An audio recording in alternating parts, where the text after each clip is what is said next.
বাংলাদেশ বিমান বাহিনীকে আরও আধুনিক ও সক্ষম করে গড়ে তোলার জন্য সরকার জোরালোভাবে কাজ করে যাচ্ছে। মাল্টিরোল কমব্যাট এয়ারক্রাফট এবং অ্যাটাক হেলিকপ্টার সহ প্রয়োজনীয় সরঞ্জাম যুক্ত করার কার্যক্রম দ্রুত গতিতে এগিয়ে চলছে। বিমান বাহিনীর প্রধান এয়ার মার্শাল হাসান মাহমুদ খান এক সাক্ষাৎকারে বলেন, মাল্টিরোল কমব্যাট এয়ারক্রাফটের দিকে আমাদের এখন নজর। আমরা চাচ্ছি বর্তমান বিশ্বে আধুনিক যুদ্ধ পরিচালনায় বিমান শক্তির গুরুত্ব অপরিসীম, তাই বাংলাদেশও আধুনিক যুদ্ধাস্ত্র সংগ্রহে বিশেষ অগ্রাধিকার দিচ্ছে। তিনি জানান, মাল্টিরোল যুদ্ধবিমান ও অ্যাটাক হেলিকপ্টার ক্রয়ের বিষয়ে সরকার ইতোমধ্যে আলোচনা ও প্রস্তুতি শুরু করেছে।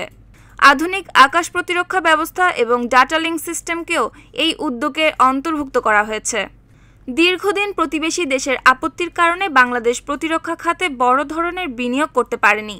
তবে সাম্প্রতিক সময়ে রাজনৈতিক অবস্থান পরিবর্তনের ফলে প্রতিরক্ষা খাতে বিশেষ গুরুত্ব দেওয়া হচ্ছে। নিরাপত্তার ঝুঁকি মাথায় রেখে সামরিক শক্তি বাড়াতে শুরু করেছে সরকার। 3 বাহিনীর প্রধানরা ইতোমধ্যেই এই বিষয়ে সরাসরি মত প্রকাশ করেছেন। একাধিক উপদেষ্টাও বাজেট বৃদ্ধির প্রস্তাব দিয়েছেন, যার ফলস্বরূপ বিমান বাহিনীর বহুদিনের কাঙ্ক্ষিত যুদ্ধ সরঞ্জাম সংগ্রহের পথ সুগম হয়েছে। সম্প্রতি মাল্টিরোল যুদ্ধবিমান কেনার সিদ্ধান্তের পাশাপাশি অ্যাটাক হেলিকপ্টার সংগ্রহেও উদ্যোগও নেওয়া হয়েছে।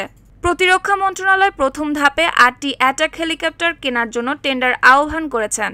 2023 সালে রাশিয়ার Mi-28 হেলিকপ্টার নির্বাচিত হলেও পরবর্তীতে যুক্তরাষ্ট্রের নিষেধাজ্ঞার কারণে সেই সিদ্ধান্ত বাতিল করা হয়। বর্তমানে বাংলাদেশ খোলা দরপত্রের মাধ্যমে অ্যাটাক হেলিকপ্টার সংগ্রহ করছে, যেখানে যে কোনো যোগ্য দেশ অংশ নিতে পারে। পূর্বে যুক্তরাষ্ট্রের অ্যাপাচি ও রাশিয়ার হেলিকপ্টার প্রতিযোগিতায় অংশ নেয়। যদিও রাশিয়ার হেলিকপ্টার অপেক্ষাকৃত সাশ্রয়ী হয়, তখন সেটি নির্বাচিত হয়।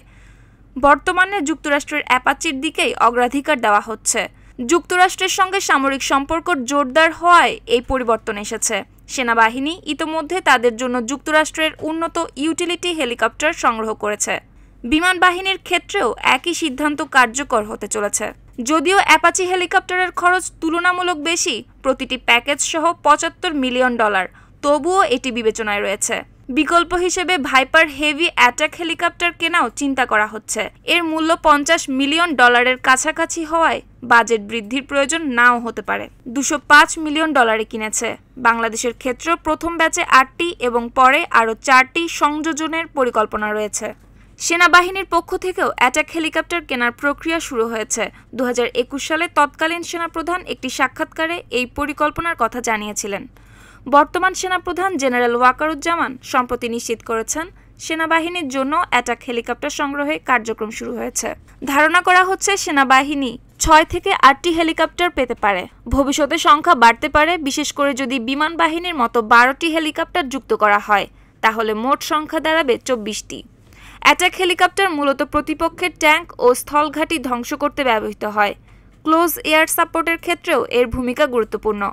তাই 24টি হেলিকপ্টার বাংলাদেশের জন্য যথেষ্ট বলেই ধরা হচ্ছে। সাম্প্রতিক সময়ে প্রতিরক্ষা বাহিনীর প্রধানরা যেভাবে সরাসরি বক্তব্য দিচ্ছেন, তা এই খাতের অগ্রগতিরই ইঙ্গিত। পূর্বে এই ধরনের মন্তব্য কেবল ভারত ও পাকিস্তানের সামরিক নেতাদের পক্ষ থেকেই আসতো। এখন বাংলাদেশও সেই কাতারে এগিয়ে চলেছে। নিউজ ডেস্ক, সুপ্তি রায়, ভোরের আকাশ।